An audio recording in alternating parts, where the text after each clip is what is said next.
that was the price for a 1-month trip to another country in 1980. Buddy, go away. Was $190. Go. Come on. Thank you. So we were told to pack a plastic cup, a plastic bowl, a knife, a fork. No, not a knife, just a fork and a spoon, no knives. A fork and a spoon, and a bath towel, a washcloth, a Bible, a notebook, and clothes for June in tropical climate. So, and a swimsuit, obviously, a swimsuit. So those are the things we packed. We're like, why a cup and a bowl? What was all that about? Well, it turns out that this trip, since it was a missions trip and it was a low budget, we didn't really stop to eat. We took our food with us. So on this bus, so this was a motor coach, so you know, the luggage and everything was stored underneath the bus in the lower portion of the bus, with the big doors that opened up. Anyways, so this was the first year that Dr. Scotchmer, who was the pastor who was running this trip, the first year that his wife didn't participate in the preparations for the trip. So she didn't do any of the shopping. I'm not sure what the full story was, but she didn't do the shopping, so he was left to his own devices to purchase the items for a month-long trip with about 30 people ranging in ages from 8 to 60-ish. Well, it turns out he was quite the shopper for sale items. Not necessarily things that made sense, but everything that we ate on this trip between St. Louis and where we ended up in Guatemala, we brought with us. And so that bowl and that cup and that fork and that spoon is what we used the entire trip. So we took turns as a team on the bus. We took turns opening a box to figure out what it was that we were all going to eat for that meal. And it was kind of like a box of chocolates. You never knew what you were going to get until you opened the box. So one meal, we would have fruit cocktail. He bought these huge cans of fruit cocktail.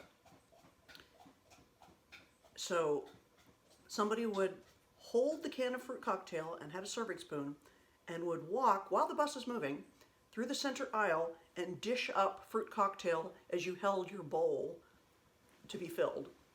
So you'd hold your bowl, and the person in the aisle, the bus is moving, and they're sloshing fruit cocktail into your bowl. And then they had water, you know, like gallon jugs of water. And I think he had like Tang instant flavoring. I don't know if you remember that Tang from Space Adventures. So I think we had Tang. So it was water, and sometimes we were allowed to mix in Tang with it, I believe. And after you had your fruit cocktail, then you basically wiped out your bowl or just had whatever the next thing was, whatever it was.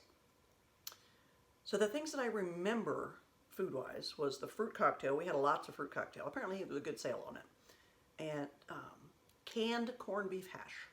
So again, the huge like vat-sized cans of corned beef hash that they would open, whoever's turn it was to serve, and it was whatever temperature it was wherever we were.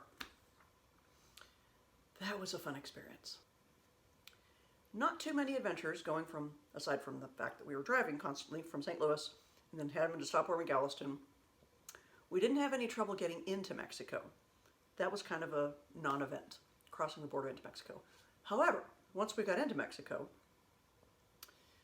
partway through the country, now mind you, this is not tourist Mexico. This is real, live Mexico.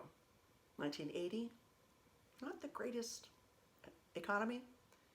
So we would be on this road and you would see this like brown brush kind of growth. Not a whole lot of vegetation. And cows wandering through this brush trying to find something, desperately trying to find something to eat. And I'm telling you, these cows, they looked like skeletons that were moving. They were so skinny, they were so sad. Pretty much all the animals, we saw dogs, wild dogs that were like that, just so hungry, and people too. So here we are driving through Mexico in the heat of the day. I believe it was somewhere between 11:30 in the morning and noon when we got a flat tire. in Mexico on a very not well-traveled road in Mexico in the middle of nowhere. No towns around us to speak of. And the people on this trip, there was not a requirement that you know Spanish. Kind of silly. I had taken 2 or 3 years of Spanish in high school, so I had a working knowledge of the language, but I was not fluent by any stretch of the imagination. Dr. Scotchmer, since his son, that we were going to help rescue, basically, had been working in Guatemala, Dr. Scotchmer had a pretty good grasp of the language. But the only other person in our group who knew Spanish and knew it fluently was Steve, who was a teenager. I'm going to say he was 17, 18 years old maybe. I think he had just graduated high school just like me. But he was a missionary kid, so he had grown up speaking Spanish. I'm not sure what country his folks served in, but he'd grown up speaking Spanish. So here we are, broken down on the side of the road. The bus driver, and we had one bus driver, this dear, dear man did all of the driving. I think maybe Dr. Scotchmer drove for very short stints, but this bus driver did almost all of the driving.